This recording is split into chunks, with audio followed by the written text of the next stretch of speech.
fleur de mots avec Tifleur Lacour. Bonjour Sancho, donc comme prévu on va parler aujourd'hui d'une autre fleur, Ça va être aujourd'hui le Lisianthus. À fleur de mots avec Tifleur Lacour.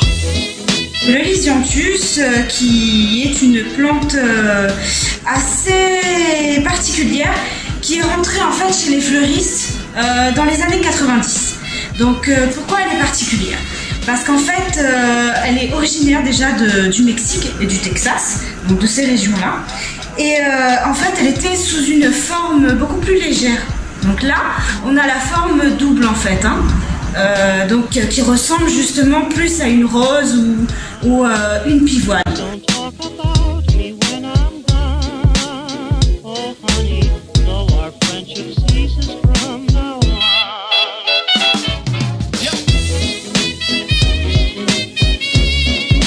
Les Japonais justement aujourd'hui, à l'heure actuelle, l'appellent la rose japonaise. Mais ça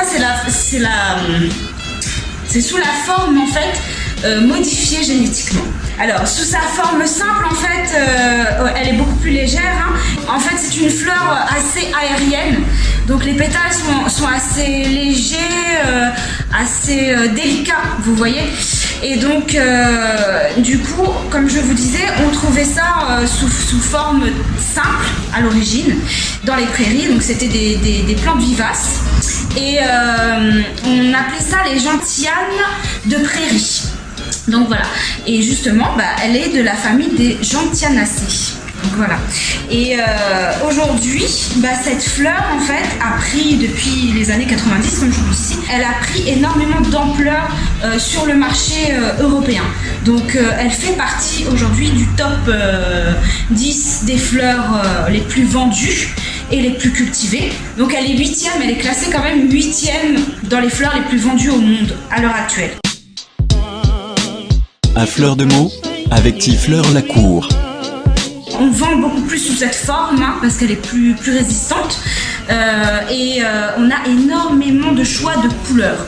Donc comme vous voyez, vous avez des petites couleurs un peu pêche, assez saumonées qui sont tendance en ce moment. Vous avez du blanc. Voilà, du blanc très pur. Après, vous avez du parme un peu. Vous avez des violets, là j'en ai pas, mais des violets très très foncés. Et vous avez également des bicolores.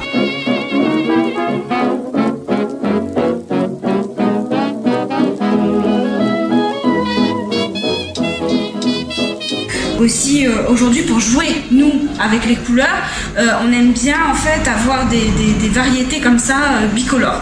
Donc le Lisianthus justement il nous offre énormément de possibilités en fait en fleuristerie de par tous ces choix de couleurs. C'est une plante aussi qui se cultive ici. On commence justement à trouver quand même assez régulièrement chez les fleuristes ou les jardineries du coup des pieds de Lisianthus. Donc en termes de prix déjà, on va dire pour les pieds de Lisianthus, on a un beau pied parce que ça vous voyez il y a énormément de boutons dessus. Une tige, vous avez beaucoup de ramifications.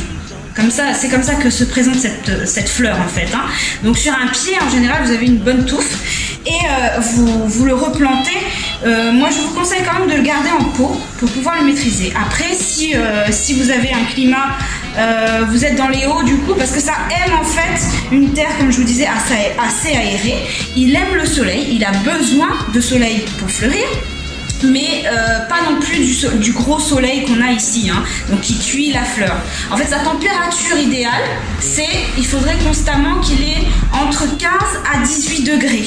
Vous voyez, donc en général nos hauts à nous ici conviennent super bien pour ces plantes là. Et du coup comme je vous disais, les pieds de Lisianthus en fait on le trouve en fait on va dire entre 6, 8 euros, voire 10 pour certains beaux pieds. Après la tige chez les fleuristes en fleurs coupées, on est entre 1,50 voire 2,50 pour une tige de Lisianthus. Voilà. Mais ce qu'il faut savoir, c'est que le lisianthus est aussi... On a fait des tests, les scientifiques ont fait des tests, par rapport à la rose, justement. Le lisianthus tient aussi bien qu'une rose, voire plus. Donc vous pouvez facilement garder plus de 15 jours votre tige de lisianthus. À fleur de mots, avec Tifleur Lacour.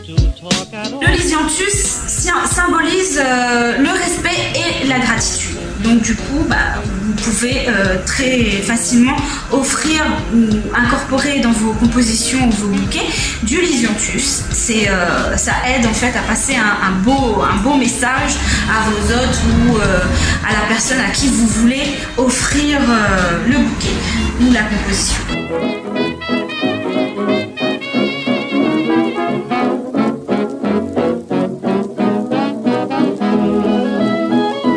Alors, pour la plantation des lisianthus, des pieds de lisianthus, en fait, ça va dépendre de la variété que vous allez choisir. Parce qu'il y a des vivaces, il y a des bisannuels et des annuels. Donc, tout va dépendre vraiment de ce que vous allez choisir comme plant. Il faut demander. Voilà. Après, pour son exposition, comme je vous disais, elle aime le soleil pour fleurir. Donc, surtout pas mettre dans un coin trop ombragé et une terre vraiment bien drainée. Et l'arrosage, il faut l'arroser quand même souvent. En général, vous voyez aux fleurs, c'est quand elles commencent à s'affaisser, c'est que là, elles manquent d'eau. Donc arroser en général tous les jours avec votre jardin pour garder quand même une certaine fraîcheur. Mais faire très attention au choix de terre, comme je vous disais, pour pas que l'eau stagne, parce qu'elle ne supporte pas non plus l'excédent d'eau. Essayez de trouver un point en fait pour le planter où il y a une température constante entre 15 et 18 degrés, vraiment. C'est l'idéal pour voir vos pieds prospérer.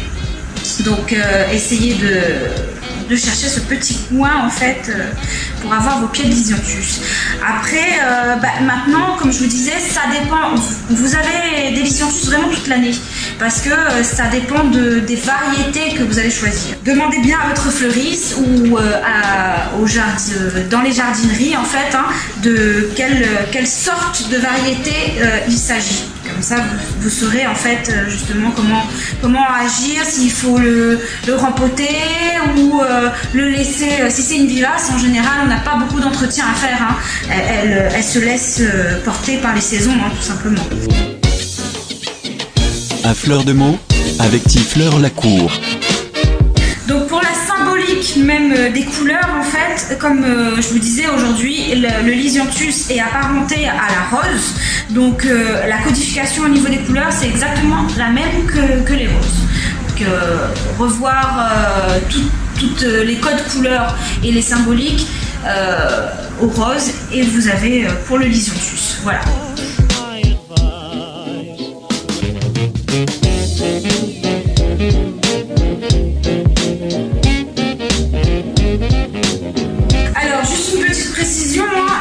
Vos plantes de lisianthus en pot, si vous ne tutorisez pas, parce que vous voyez la tige est assez rigide, mais très cassante, très fragile et pas très disciplinée des fois. Donc en fait ce qui est bien de faire c'est de mettre un tuteur, comme ça accompagne la pousse vraiment droit, parce que vous voyez si vous ne faites pas ça, des fois elle peut partir comme ça dans un petit peu tous les sens. La nature n'est pas très forcément disciplinée. À fleur de mots, avec Tifleur Lacour. Alors si vous avez des questions du coup sur cette fleur, n'hésitez pas à me les poser sur ma page Tifleur Lacour ou sur la page de Mont-Saint-Jean. Et puis je vous dis à la semaine prochaine pour découvrir une autre plante sur Mont-Saint-Jean. Voilà.